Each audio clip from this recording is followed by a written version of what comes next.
రోజు ప్రార్థన.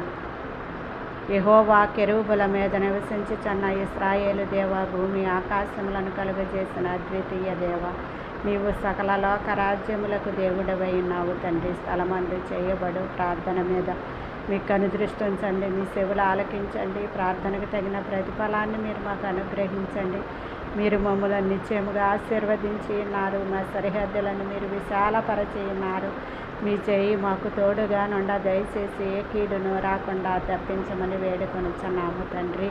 గడిచిన కాలం అంతా కాచి కాపాడి ఈరోజు వరకు సజీవుల లెక్కల్లో ఉంచి ఈరోజు కావలసినవన్నీ మాకు అనుగ్రహించి రాకపోకల్లో కాపుదల భద్రత దయచేసి రోగులందరిపై మీ హస్తముంచి ముట్టి స్వస్థపరిచి నశించిపోతున్న వారిని రక్షించి రక్షింపబడిన వారి చుట్టూ మీ కాపుదల కంచె వేసి గృహాలు లేని వారికి గృహాలను దయచేయండి, అన్నవస్త్రాలు లేని వారికి అన్నవస్త్రాలను దయచేయండి, సంతానం లేని వారికి సంతానం దయచేయండి.